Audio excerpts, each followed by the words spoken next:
ছোট্ট একটা জিনিস আমার বুঝে আসছে না, বর্তমান মুসলমানদের চলাফেরা, উঠা বসা, লেনদেন, ব্যবহার, খাওয়া দাওয়া দেখে মনে হচ্ছে না যে কিয়ামত আছে। দেখে মনে হচ্ছে না যে ওর জিন্দগির হিসাব ওকে লাগবে।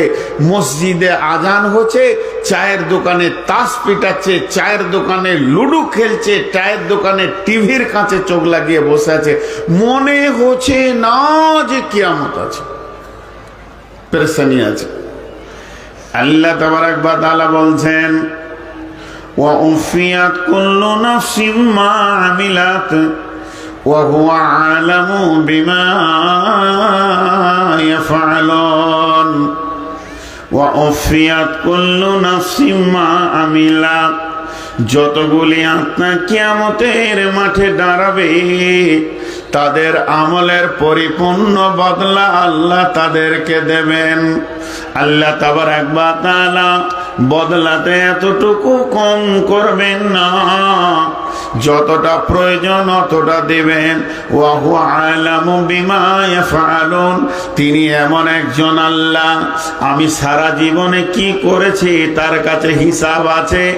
আমার সারা জীবনের কোনো একটা জায়গা গোপন করার ক্ষমতা হয়নি। আমার আল্লাহর কাছে জিন্দেগির হিসাবগুলো রেডি হয়ে আছে।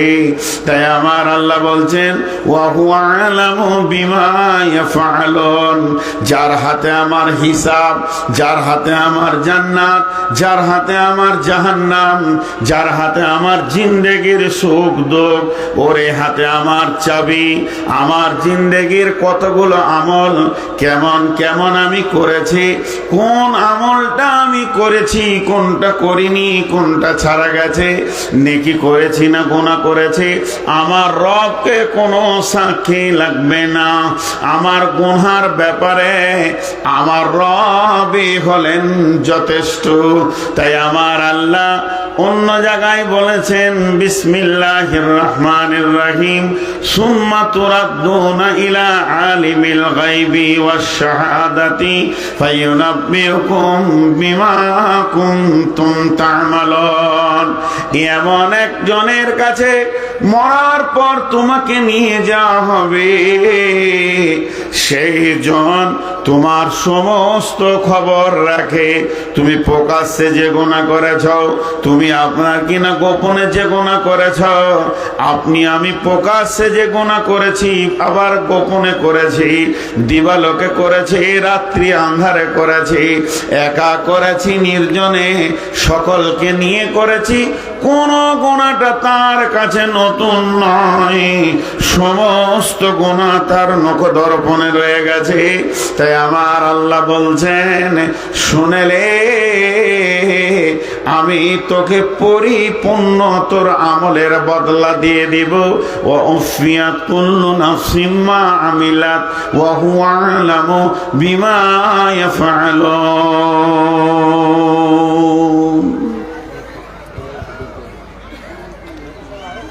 জি ভাই, আমি আপনাদেরকে ছোট্ট করে একটা কথা জিজ্ঞেস করব, 2 মিনিট পর হালকা করে উত্তর দেবেন, চিল্লাতে হবে না। আল্লাহ তো বিচার করবেনই,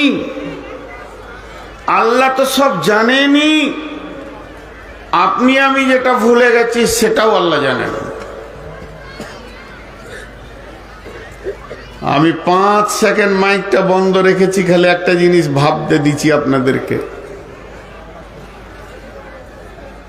আমি আমার ক্ষুদ্র জ্ঞানে আপনাদের সঙ্গে একটু জড়িত হতে চাইছি। হে আমার প্রিয় জন, অত্র এলাকার, 5 মিনিট পর আমি জিজ্ঞেস করব একটা কথা। আপনি আপনার নিজের হিসাবটা আমি নিজে করি, আল্লাহ করবেনই। ওটা এখন জমার খাতায় রাখেন। যতটি লোক বসে আছি এই মাহফিলে, আমি আপনাদের সাথে সবাই মিলে একটা অঙ্ক করি আজকে, নিজের জিন্দেগিটা নিজে একবার দেখি যে আমি কোন প্ল্যাটফর্মে দাঁড়িয়ে আছি। এক্ষুনি যদি মত আসে, আমি 100% মানে বিশ্বাস যে আমি জান্নাতে যাব, আল্লাহ রাজি আছে, আর না হয় আল্লাহ আমার উপরে নারাজ আছে। খালি এইটা জানতে চাইছি। জি ভাই, একটি বার ছোট্ট একটা গল্প শুনে আপনাদেরকে, এটা এর আগে অনেক আগে বলেছি একবার। একটা মুরব্বী, বয়স হলো তার 78-80। বন্ধু, জীবনে কয়েকটি যুগ সে পার করে দিয়েছে। 86-85 বয়স, 12টা 8টা যুগ সে পার করে দিয়েছে জিন্দেগিতে। চুলগুলি, দাড়িগুলি, ভুরু সমস্ত তার সাদা হয়ে গেছে। এই মানুষটা 3 মাস ধরে মেহনত করে করে সংসার চালায়, বড় গরিব মানুষ। কিন্তু হঠাৎ তার একদিন শরীর অসুস্থ, সে কাজে যেতে পারে না। যেদিন সে কাজ করবে সেদিন সে খাবে, যেদিন কাজে যাবে না সেদিন খেতে পাবে না, বড় অভাবী। হঠাৎ মনে পড়ল একটা 8 আনা পয়সা তার মাটির হাঁড়িতে বাড়িতে রাখা আছে। গল্পটা ফার্সিতে বন্ধু, শেখ সাদি আলাইহি রাহমার গল্প। ধ্যান দিয়ে শুনবেন। ওই মুরব্বীটা বাড়িতে গিয়ে হাঁড়িটাকে হটিয়ে দেখছে, তখনও পর্যন্ত 8 আনা কয়েনটা রাখা আছে। মনটা বড় খুশি হলো, আজকে তো আমার কাছে 8 আনা আছে, মানে আমি এখন অনেক সম্পদের মালিক।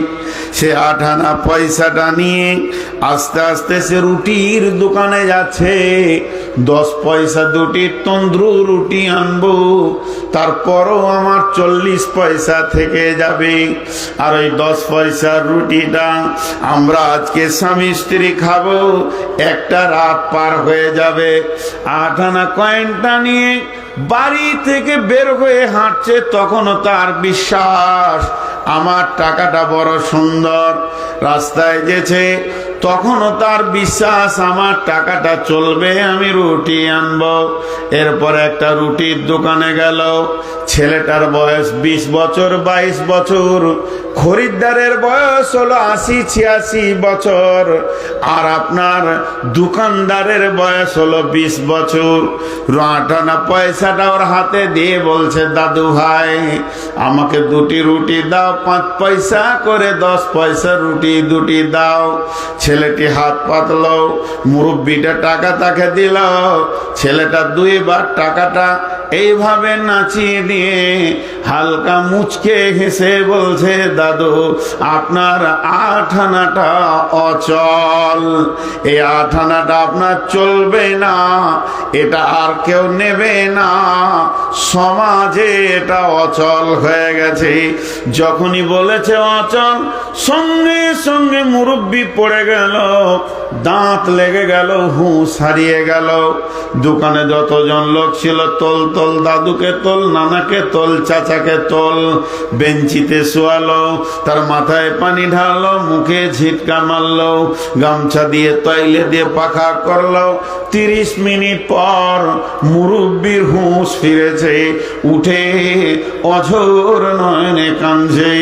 একজন যুবক এসে বলছে, দাদু 8 আনা পয়সার এতই কি আপনার মায়া?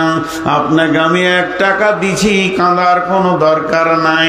আর একজন বলছে, দাদু ভাই 8 আনা পয়সা কি আপনার কাছে এত গুরুত্ব?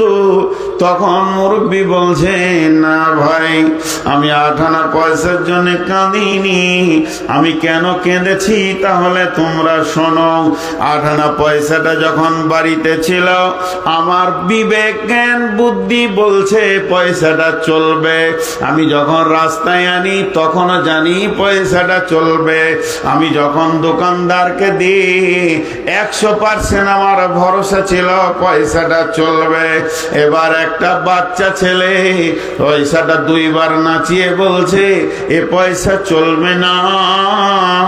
তখনই আমি ভেবে নিলাম আমার জিন্দেগির চয়েসের কোনো মূল্য নাই, আমি কিছুই জানি না, কিছুই চিনতে শিখি নাই। আমার যদি 8 আনা পয়সা একটা চায়ের দোকানে না চলে, একটা রুটির দোকানে না চলে, তাহলে আমি আজকে 80 বছর 86 বছর ধরে নামাজ পড়ছি, রোজা রাখছি, তেলাওয়াত করছি, জিকির করছি, জীবনে কত আমল করে ঢেরি লাগিয়ে দিলাম। আমার বুকের বিশ্বাস এই আমলগুলো কিয়ামতের মাঠে চলবে, কিন্তু যাকে আমলটা দিতে হবে জমা তারই নাম আল্লাহ। আল্লাহকে যখন আমি আমার নামাজ রোজাগুলো দিব, আল্লাহ যদি একবার বলে দেয় হতভাগারে তোর জিন্দেগির একটা আমল চলবে না, সেদিন তোমরা কে আমাকে চালিয়ে দেবে বলো? এর জন্য আমি বেহুশ হয়ে পড়ে গেছি। আমি যখন পয়সা চিনতে পারিনি, তাহলে আমার আমলের ব্যাপারে অনেক অনেক অনেক অনেক সন্দেহ থেকে গেছে। অতএব বন্ধুরে, আমার আল্লাহ বলছেন ওয়া উফিয়াত কুল্লু নাফসিন মা আমিলাত ওয়া হুয়া আ'লামু বিমা ইয়াফআলুন। আমি ভাবছি আমার আমল ঠিক আছে, কিন্তু আল্লাহ বলছেন জানো না তোমার কি জ্ঞান আছে? তোমাকে সেদিন আমি পরিপূর্ণ বদলা দিয়ে দিব। তুমি যা আমল করেছো এ ব্যাপারে তোমার কোনো জ্ঞান নাই, এ ব্যাপারে জ্ঞানের যথেষ্ট আমি। ওয়া হুয়া আ'লামু বিমা ইয়াফআলুন। তুমি পৃথিবীতে কি করে এসেছো এটা আমি জানি। কি হলো? বিস্কুট চা একদম না, আমাকে যেতে দাও। তারপরে জি ভাই, সেদিন আপনার আমার জ্ঞান খুলে যাবে। আপনারা ভাবিয়েন না যে পিয়াসে পানি খেয়েছি, জিভটা শুকিয়েছে, সুগার বেশি, এবার মরবো। হ্যাঁ, ওর হাতে আমার জান, বলছে না মরবো, মতের কাছে চলে এসেছি। এবার আল্লাহ বলছেন কিয়ামতের মাঠে একটা লম্বা হাদিস আছে, আমি ছোট করে দিচ্ছি। হাসরবাসীরা হযরতে আদম আলাইহিস সালামের কাছে যাবে, দিয়ে বলবে ও আদম শফিউল্লাহ, তুমি তো আদি পিতা, আদি নবী আদম, আমরা আজকে সমস্যায় পড়েছি, চলেন। হযরত আদম আলাইহিস সালাম বলবে আমার যাওয়া যাবে না, আমার দ্বারা ভুল হয়ে গেছে, আমাকে আল্লাহ যা বলেছেন আমি সেখান থেকে কিছুটা ভুল করে ফেলেছি, আমার দ্বারা হবে না, তোমরা চলে যাও হযরতে নূহের কাছে। হাসরবাসী দৌড়বে হযরতে নূহ আলাইহিস সালামের কাছে। নূহ আলাইহিস সালাম বলবে হাসরবাসী রে, আমার দ্বারাও হবে না, আজকের দিনে আমার কিছুই করার নাই, আমি তোমাদের কিছু উপকার করতে পারবো না, তাহলে তোমরা চলে যাও হযরতে মুসা আলাইহিস সালামের কাছে। হযরতে মুসা বলবেন আমার দ্বারাও হবে না, একটা কারণ আছে, প্রত্যেকটি পেছনে আমি শর্ট করে দিয়েছি, তোমরা চলে যাও হযরতে ঈসা রূহুল্লাহর কাছে। হাসরবাসী যখন ঈসা রূহুল্লাহর কাছে যাবে, হযরতে ঈসা বলবে আমার দ্বারাও হবে না, তবে তোমাদেরকে আমি একটা পরামর্শ দিতে পারি, গুরুত্বপূর্ণ পরামর্শ। যদি তোমরা আমার কথা মানো, আজকের দিনে যদি সামান্যটুকু কাজ হয়ে থাকে, তাহলে একজনের সঙ্গে হবে, সেটা হলো নবী মুহাম্মদুর রাসূলুল্লাহ সাল্লাল্লাহু আলাইহি ওয়াসাল্লামের কাছে তোমরা চলে যাও। বিশ্ব নবীর কাছে যাবে মানুষ, নবীজি বলবেন হাসর হাসরবাসী রে, চলো তোমাদের কোন উপকার করতে পারি দেখি। কিন্তু বন্ধু শুনলেন, ওই লোক শাফাত পাবে যার ঈমান আকীদা ঠিক থাকবে। এখন থাকলো বেঈমান, এখন থাকলো মুশরিক, কাফের, লম্পট, সুদারু, জুয়ারি, মাতাল, যারা নামাজ পড়েনি, রাসূলকে মানেনি, এরা কিয়ামতের মাঠে আল্লাহকে বলবে, আল্লাহ আমরা জাহান্নাম যেছি কেন? আমরা কার কথা শুনেছিলাম? আল্লাহ বলবেন, তোদের তো মালিক ছিল শয়তান, তোরা তো কোনদিন আমার কথা শুনিসনি। তখন এই হাসরবাসী বলবে, মাবুদ রে, শয়তানকে একবার আপনি আমাদেরকে দেখিয়ে দেন।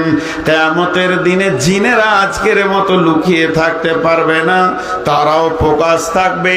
শয়তানকে যখন দেখিয়ে দেয়া হবে, হাসরবাসী তখন দৌড়বে শয়তানের কাছে গিয়ে শয়তানকে বলবে, শয়তান রে, তোর জন্য বিপদে পড়ে মাতাল হয়েছি, জুয়ারি হয়েছি, সুদারু হয়েছি, লুচ্চা হয়েছি, লম্পট হয়েছি, রান্ডি হয়েছি, বেশ্যা হয়েছি, পৃথিবীর সমস্ত গুনাহগুলো করেছি, বেপর্দা থেকেছি, আজকের দিনে তুই কি বলছিস বল। তখন শয়তান বলবে, সূরা ইব্রাহিমের মধ্যে আল্লাহ এনেছেন, ওয়াকালা শাইতানু লাম্মা কুদিয়াল আমরু ইন্নাল্লাহা ওয়াদাকুম ওয়াদাল হাক্কি ওয়া ওয়াদতুকুম ফাআখলাফতুকুম। লম্বা আয়াত আছে বন্ধু। তখন শয়তান বলবে, হাসরবাসী রে, আমার পেছনে দৌড়ে কোনো লাভ হবে না, তোরাও যেখানে আমিও সেখানে, তোরাও জাহান্নাম যাবি আমিও জাহান্নাম যাব, আমার পেছনে যদি দৌড়বি তো চল জাহান্নাম ঢুকে যায়, এছাড়া আমাদের আর কোনো উপায় নাই। তবে শুনেলে, ইন্নাল্লাহা ওয়াদাকুম ওয়াদাল হাক্কি, নিশ্চয় আল্লাহর ওয়াদা সত্য, আল্লাহর ওয়াদা কোনোদিন মিথ্যা নয়। আল্লাহ বলেছে জাহান্নাম আছে, জাহান্নামে যাবে গুনাহ করলে, আল্লাহর ওয়াদা পরিপূর্ণ সত্য থাকবে। যারা আল্লাহকে মেনেছে এরা জান্নাতে যাবে, আল্লাহর ওয়াদা ওটাই আছে, ইন্নাল্লাযীনা ইয়াখশাউনা রাব্বাহুম বিল গায়বি লাহুম মাগফিরাতুন ওয়া আজরুন কাবীরা। যারা আল্লাহকে ভয় করেছে, গায়েবের উপরে আল্লাহকে যে ভয় করেছে, ভালো আমল করেছে, তারা সেই দিনে আনন্দিত পাবে, কোনো চিন্তা থাকবে না। এটা তো আল্লাহর হুকুম। কিন্তু শুনেলে শেষ ভাষাটা দেখেন আল্লাহ কেমন, শয়তানের, ওয়াদাল্লাহি ইন্নাল্লাহা ওয়াদাকুম ওয়াদাল হাক্কি ওয়া ওয়াদতুকুম ফাআখলাফতুকুম। আল্লাহর ওয়াদা সত্য, আমি যা ওয়াদা করেছি আজকে আমি খিলাফ করে দিলাম, ওয়াদাটাকে ওয়াদা ভঙ্গ করে দিলাম। আমার কি যায় আসে, তুইও জাহান্নাম যাবি আমিও জাহান্নাম যাব। হাসরবাসীদের সঙ্গে যখন শয়তানের এরকম কথা কাটাকাটি চলবে, এমন সময় আল্লাহ তার ফেরেশতাদেরকে বলবে, আমি হাসরটা নাটক দেখার জন্য করিনি, তোদের বচসা শোনার জন্য আমি করিনি। হে ফেরেশতার দল, রেডি হয়ে যাও। ওয়াসিকাল্লাযীনা কাফারু ইলা জাহান্নামা যুমারা। কাফেরদেরকে পিটাতে পিটাতে তোমরা জাহান্নামের দিকে হাঁকাতে লাগাও। এরা চলবে তর্ক, এমন সময় পিঠে চাবুক পড়বে, গাধার মতো চিৎকার করবে, ডানে বামে যেতে চাইবে, এমন মার পড়বে, ওই মারে সিধা জাহান্নামের রাস্তা ধরে নেবে। যখনই জাহান্নামের কাছাকাছি যাবে, হাত্তা ইযা জাওহা ফুতিহাত আবওয়াবুহা, সেখানে জাহান্নামের একজন দারোয়ান আছে, ফেরেশতা, যার নাম মালিক। এই মালিক ফেরেশতা তখন ওদেরকে জিজ্ঞেস করবে, ওয়াকালা লাহুম খাজানাতুহা, ওই জাহান্নামের দরজান, জাহান্নামের চাবি যার হাতে রয়েছে, এই ফেরেশতা হাসরবাসীকে বলবে, আলাম ইয়াতিকুম রাসূলুম মিনকুম ইয়াতুলুনা আলাইকুম আয়াতি ওয়া ইনজিরুনাকুম লিকা ইয়াউমিকুম হাদা। ক্বালু বালা ওয়ালাকিন হাক্কাত কালিমাতুল আযাবি আলাল কাফিরিন।